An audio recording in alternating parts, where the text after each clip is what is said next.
स्तन को जन्म देती है उसे जननी माँ कहते हैं, जननी माता कहते हैं। जो स्तन को जन्म देती है उसे जननी माता कहते हैं। जीवन भर जो जीने के लिए जगह देती है उसे धरती माता कहते हैं। बोलते हैं हजारों माताएं जगत में, होती है हजारों माताएं जगत में, किंतु इस शरीर को धस्त पुष्ट पुलिस जो बना दे उसे गौ माता कहते हैं, उसे गौ माता कहते हैं।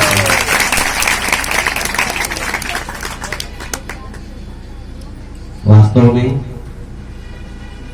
यह हमारा भारत देश कृषि प्रधान देश है, क्योंकि किसान नहीं है तो ये जहान नहीं है, और जहान पर किसी भी जान नहीं है, समझिए। और किसान का सबसे श्रेष्ठ मित्र बैल होता है और उसकी माता गौ माता होती है। तो इस बात कृषि प्रधान भारत देश में आज ट्रैक्टर आ गए, जो जब से ट्रैक्टर आ गए तब से हमारी गौ माता गौ वंश खतरे में पड़ गए। तो आज गौ वंश को बचाना है। अगर गौ वंश बचेगा तो वास्तव में भारत देश हिंदुस्तान महान कहलाएगा, महान होगा। इसीलिए मैंने एक राष्ट्रीय कवि सम्मेलन हो रहा था नेमावर में, आज से 21 साल पहले, 1996 में महाराज जी, 96 में कितने साल हो गए, 25 साल पहले राष्ट्रीय कवि सम्मेलन बड़े बड़े कवि लोग आए थे। उस समय मैंने भी सोचा, क्योंकि मैं खुद किसान का बेटा हूं और मैं जानता हूं किसान का दिल क्या होता है। उस समय मेरे आत्मा की पीड़ा मैंने एक कागज के ऊपर लिख दी। 25 साल पहले एक कविता लिखी थी मैंने, लेकिन उसको ज्यादा मैं प्रसार किया नहीं। लेकिन एक दिन पिछले साल इंदौर से विधि से आ रहा था, तो हार्ट पिपलिया में आ रहा था, तो सवेरे के सवेरे की बात है, विहार हो रहा था, तो साथ में चलने वाले लोग थे। चर्चा चली, चलते चलते चलते एक ने कहा, महाराज आप वो कोई एक कुछ सुना दो। तो सहज मैंने कविता सुनाने का शुरू कर दिया। तो उसने तुरंत मोबाइल निकाल आया और चालू है, चलते चलते ही उसने शूटिंग कर दी। अब पूरे भारत में उसको फैला दिया उसने। आज किसान आंदोलन में भी ये कविता शुरू करा लिया। तो किसान के ऊपर, क्योंकि किसान है तो सब कुछ है, इसलिए किसान के लिए ऊपर मैंने एक छोटी सी कविता लिखी है। लोगों की मांग है, इसलिए मैं मांग पूर्ण करना चाहता। मैं नहीं पूर्ण करने की बात कही होनी, मांग भरना होता तो घर भी भर लेता, यहाँ नहीं मांग मांग पूर्ण कर लेता, भरता नहीं भाई। तो अगर आप कहो, आपकी इच्छा हो तो सुना दो, नहीं तो महाराज को दे दो। इच्छा है आप लोगों की? सही नहीं? हाथ उठा के बता दो किस किस की इच्छा नहीं है।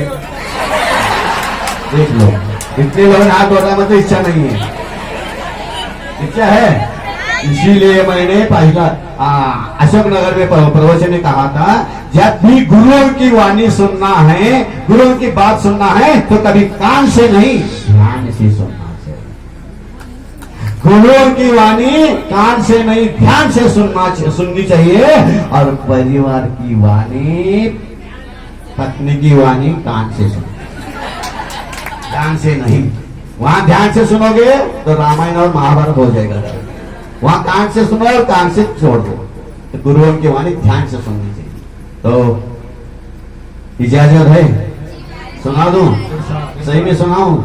बुरा तो नहीं मानोगे? नहीं मानोगे ना? कुछ कुछ बीच में थोड़ा सा सुनाऊं? तो हमारे जैन धर्म के प्रथम तीर्थंकर आदिनाथ भगवान, जिन्हें वृषभनाथ भगवान भी कहते हैं। वृषभनाथ ये शब्द हिंदू पुराणों में भी आता है। तो ये वृषभनाथ भगवान को आदि बनाकर, क्योंकि इस भारत में सबसे पहला कृषि करने का कार्य, कृषि करने का उद्योग किसने सिखाया है, तो वो वृषभनाथ भगवान ने, आदिनाथ भगवान ने ही सिखाया है। और उनका चिन्ह भी बैल ही था।